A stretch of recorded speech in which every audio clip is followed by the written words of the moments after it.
I found out my savings were gone while I was still inside my parents' house. $82,000, every cent I had worked for, vanished overnight. When I confronted them, my father didn't panic. He smiled and said they needed it more. I picked up my bag, already knowing this wouldn't end quietly. Then the front door exploded open, and in that moment, the truth about my family finally came crashing down. Before I tell you how that night unfolded, do me a small favor. Let me know you're here, tap subscribe, drop a quick comment or share where you're listening from. It helps these stories reach people who might need them. Now let me tell you everything. By noon, the heat had turned Route 17 south into a strip of blinding glare. I drove toward Ridgehaven with the air conditioner blasting, repeating the same line Dr. Samuel Reed had drilled into me for weeks: clear boundaries, no expectations, observe and leave. The hills rose jagged against the sky. On either side, neighborhoods repeated themselves, identical roofs, identical lawns, pools flashing blue behind fences too tall for trust. From far away, it looked like order. Up close, it felt staged, like a showroom built to distract you from what really mattered. I told myself I wasn't there to reconnect. I wasn't chasing forgiveness or closure. I was showing up because ignoring my parents had never stopped them from reaching into my life anyway. This time, I wanted to see them clearly. The house in Pinecrest Heights barely resembled the place I grew up in. No peeling paint. No worn carpet. Stone floors gleamed under recessed lights. A sleek electric fireplace had replaced the old brick one where my father used to sit and complain about money. Out back, a pool reflected the sky like a polished mirror. Everything was expensive in the ways meant to be noticed. I stood in the doorway a second too long, cataloging details my parents claimed they couldn't afford. The question pressed hard against my ribs: if you're always drowning, why do you live like this? Elias, my mother Marianne sang, arms open, perfume heavy and sweet. My father Victor appeared behind her, pressed shirt, practiced smile. The backyard was already full, uncles, cousins, paper plates sagging with food, laughter drifting lazily through the heat. Caleb Moore slipped up beside me with a soda and said quietly, "They've been asking all week. What you make? What you saved?" I smiled like nothing in me moved. Dinner stretched long. My mother asked about my job in Ashford City, my bonuses, my plans. Each question landed like a probe, not concern. My father talked loudly about a business opportunity, something that was about to take off, his fingers making air quotes around the future. Glasses clinked. Someone toasted family. When Marianne placed a glass of red wine by my plate, I hesitated. I don't usually drink when I drive. She waved it off, said I should stay the night, said it would be just like old times. One glass wouldn't hurt. The wine tasted sharp, almost metallic. The room softened around the edges faster than it should have. Laughter stretched. Voices felt distant, like they were coming from down a hallway. I remember thinking I should get water. I remember standing, and then the couch rising to meet me. I woke before sunrise, the house unnaturally quiet. My phone buzzed on the nightstand. At first, the numbers didn't make sense, like my brain refused to process them. Then they did. $82,000 reduced to 3 digits. I sat up too fast, heart slamming. Transaction after transaction stacked on the screen, all between 2 and 4 in the morning. Authorized. Completed. My device. This house. My mouth tasted like copper. The air felt thin. I checked again. And again. Memory came back in fragments. My father smashing my piggy bank when I was 7, promising he'd replace it. The skateboard I saved for at 12, gone one afternoon without explanation. The shoebox of cash I hid under my bed at 16, lighter every time I checked. I didn't shout. I didn't wake anyone. I documented everything, screenshots, timestamps, device logs. I photographed my bag, the guest room, the wine bottle on the counter. Then I packed. When Victor finally appeared in the kitchen, coffee in hand, I showed him my phone. He didn't flinch. "We needed it more," he said, like the matter was settled. Marianne stood behind him, eyes damp, voice soft. "We meant to tell you." I reached for my bag. "Then you won't mind what happens next." They laughed. That's when the knock hit the door, hard enough to shake the frame. The sound didn't just break the silence. It broke the illusion they'd lived inside for years. The laughter died instantly. 3 sharp blows hit the front door, heavy, deliberate, impossible to ignore. The sound rolled through the house and seemed to pull the walls tighter around us. My father's smile faltered for the first time that morning. My mother's hand flew to her chest. Victor moved first, slow and irritated, like someone answering a door he already believed he controlled. I stayed where I was, my bag slung over my shoulder, my phone still open in my hand with the numbers glowing like an accusation. When the door opened, the air shifted. A uniform filled the frame. Badge. Clipboard. Calm authority that didn't care about family hierarchy or old habits. Victor Crow, the deputy asked. My father straightened. Yes. What's this about? We have an order to freeze accounts pending investigation of unauthorized transfers and identity misuse. For a heartbeat, no one breathed. Then my mother let out a thin sound that might have been a gasp or might have been anger swallowing itself. Victor's jaw tightened, his eyes cutting toward me with disbelief sharpened into rage. You called the police? He snapped. I didn't raise my voice. I called the law. The deputy stepped inside, boots clicking softly on the polished stone floor. He placed a folder on the kitchen island, right next to the bowl of untouched fruit Marianne kept for appearances. The irony wasn't lost on me. These accounts are frozen effective immediately, the deputy continued. Further withdrawals or attempts to move funds will result in additional charges. Victor laughed once, sharp and humorless. This is a misunderstanding. My son helps us financially. The deputy glanced at me. Is that correct? I met his eyes. No. The word landed cleanly. The deputy nodded, as if that was all he needed for now. He handed Victor a copy of the order, then turned and left as quietly as he'd arrived. The door closed behind him with a finality that rang louder than the knock. Silence rushed back in, thick and electric. My mother turned on me first. How could you do this? She demanded, voice trembling but loud. Dragging strangers into our home? Victor slammed his palm against the counter. You think you're smarter than us now? You think you can shame your own parents? I felt something in my chest settle instead of explode. You already did the shaming, I said. I just stopped covering for it. Voices rose from the backyard as relatives drifted inside, drawn by tension the way people always are. Uncle Thomas frowned, looking from my parents to me. Cousin Evan hovered near the doorway, eyes wide. Someone whispered my name like it was a warning. You don't handle this as a family, Thomas said sharply. You don't bring the police into it. I looked around at the granite floors, the designer furniture, the pool glittering outside. This stopped being a family matter when you emptied my account while I slept. Evan didn't look at me. He slid his brand new laptop off the counter and pushed it toward me with a shaking hand. The gesture was small, almost invisible, but it spoke louder than any argument. I didn't know, he muttered. My mother sank onto a chair, face collapsing into practiced grief. We were protecting you, she sobbed. You don't understand how hard it's been. I hoisted my bag higher on my shoulder. You protected yourselves. I walked out before anyone could stop me. The drive back to Ashford City felt unreal, like I was watching my life from a few inches outside my body. My phone buzzed constantly, messages from relatives, missed calls from my parents, notifications stacking faster than I could read them. I didn't answer. That night, I sat at my kitchen table with everything spread out in front of me, printouts of transactions, screenshots, timelines. I called Marcus Bell, the attorney a coworker once recommended when I mentioned family money problems, without details. He didn't sound surprised. This is textbook, he said after I explained. Financial control wrapped in guilt. You did the right thing documenting first. He told me what to request from the bank. What not to say to my parents. How to let silence work in my favor. When I hung up, my phone lit again. A message from Marianne. We only did this because you never help. Don't make this bigger than it needs to be. She hadn't denied it. Not really. I turned the phone face down and breathed until my hands stopped shaking. Over the next few days, everything unraveled faster than I expected. The bank confirmed the transfers were authorized using my biometric data, while my phone had been stationary in Ridgehaven. Device logs tied the access to my parents' home network. The freeze expanded. Relatives chose sides quickly. Some stopped calling. Some sent messages full of disappointment and blame, as if I'd broken an unspoken rule by refusing to be quietly robbed. My workplace felt different too. Whispers cut off when I entered rooms. A manager pulled me aside and asked if everything was under control. At night, memory came in waves. The piggy bank. The pawn shop? The shoebox under the floorboard. I realized something uncomfortable. This wasn't the first time they'd taken from me. It was just the first time I'd refused to pretend it was love. A week later, Marcus called. They're claiming the money was a gift. I laughed, not because it was funny, but because it was predictable. That argument won't hold, he continued. Not with the evidence you have. But be ready. This won't stay quiet. He was right. The next morning, my mother posted online. A long, emotional message about betrayal. About a son who'd turned against his parents. About heartbreak and humiliation. The comments flooded in, sympathy for her, outrage at me. People who hadn't spoken to me in years suddenly had opinions. I read every word once. Then I closed the app.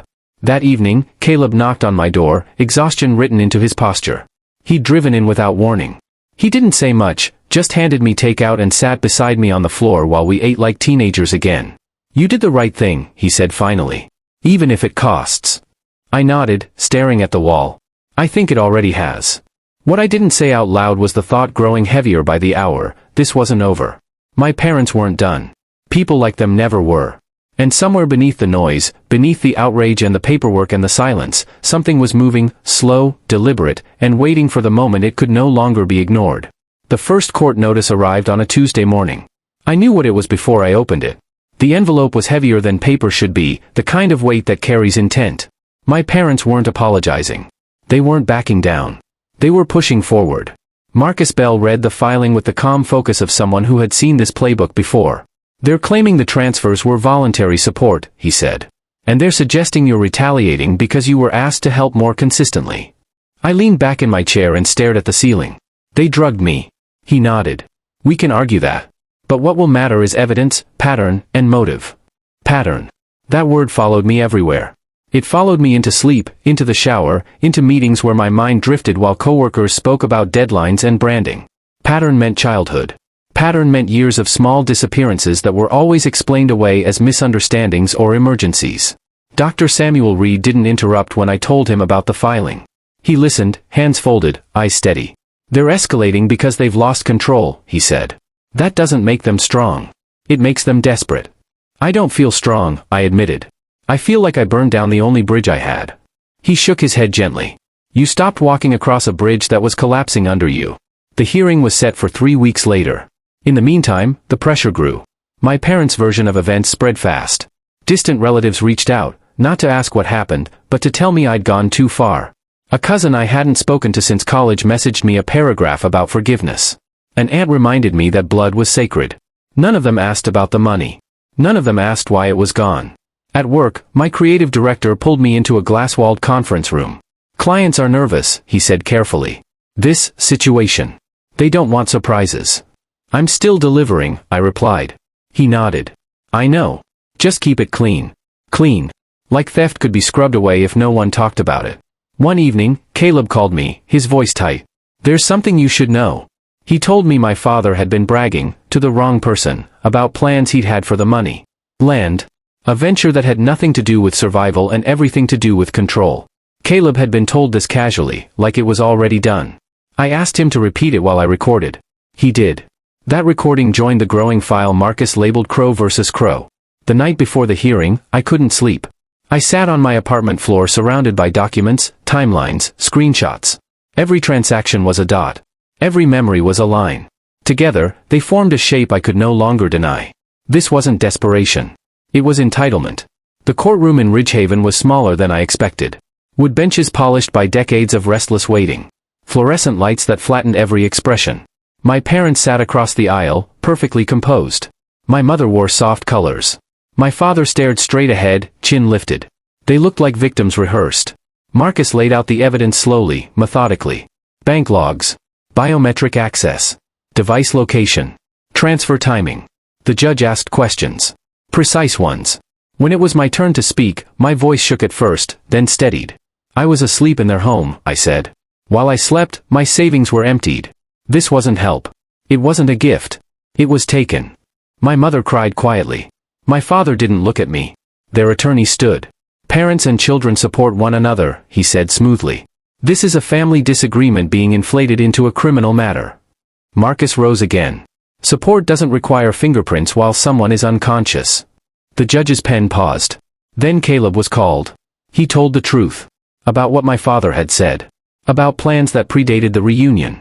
About confidence, not need. The room changed. My father finally spoke, his voice sharp with irritation. "He owed us," he said. "After everything we did." The words hung there. The judge leaned forward.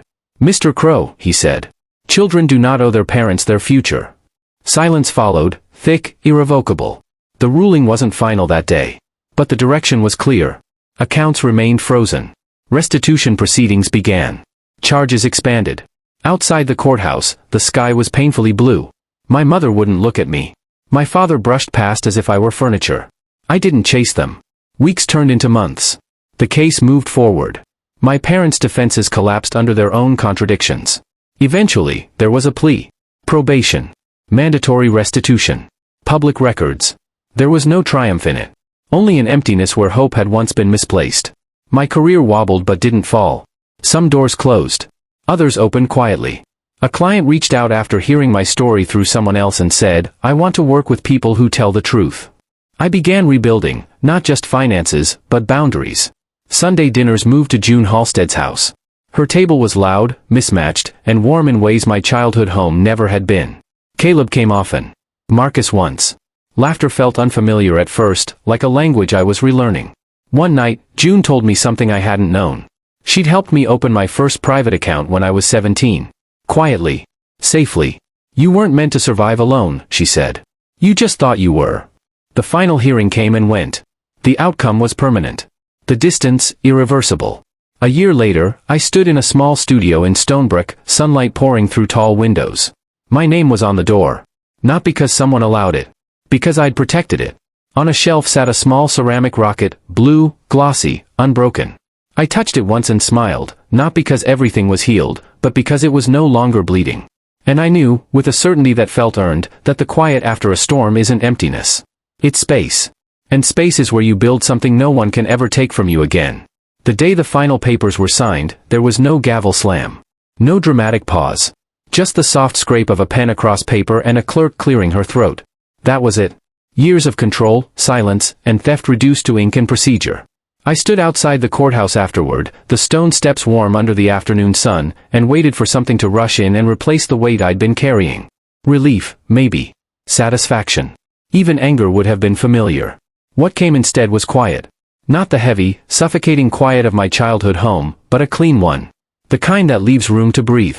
Victor and Marianne Crowe didn't speak to me that day. They didn't look back. Their lawyer did all the talking, all of it clipped and polite, like we'd just finished negotiating a lease instead of dismantling a family. Probation. Restitution. Mandatory financial counseling. Public record. It wasn't dramatic. It was definitive. I walked to my car alone. That night, the messages stopped. No more accusations disguised as concern. No more relatives forwarding my mother's posts. No more late-night calls asking me to be reasonable. The silence this time wasn't punishment. It was retreat. I slept for 10 hours straight. In the weeks that followed, the world adjusted around the new shape of my life. Slowly.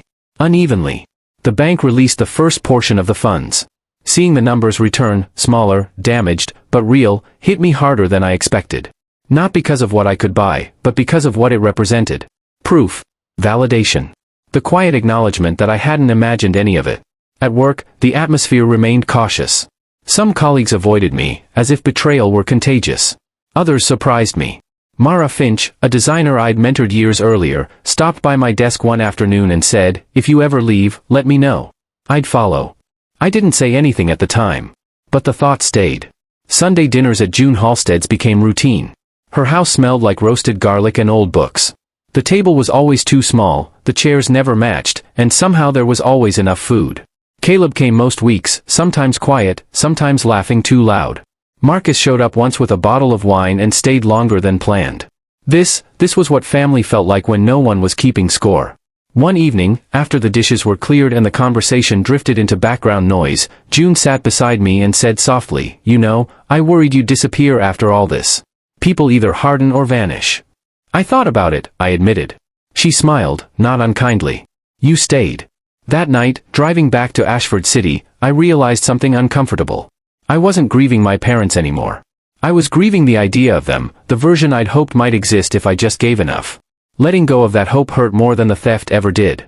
The restitution payments came monthly. Sometimes late. Sometimes exact. I didn't track them obsessively. I tracked my life instead. I moved apartments. Not because I had to, but because I wanted walls that didn't echo with old fear. I bought plants and managed to keep most of them alive. I replaced my mattress. I slept better. Then came the email from my creative director. "Let's talk about your future here." I read it twice. The meeting was brief. Polite. Careful. He talked about optics. Stability. Focus. I listened. Then I surprised both of us by saying, "I think it's time I build something of my own." He didn't argue. 2 weeks later, I gave notice. The studio started small, just a rented space in Stonebrook with tall windows and uneven floors. I painted the walls myself. Hung the first framed piece crooked and left it that way. The work came slowly at first, then steadily. Small businesses. Quiet people with honest stories.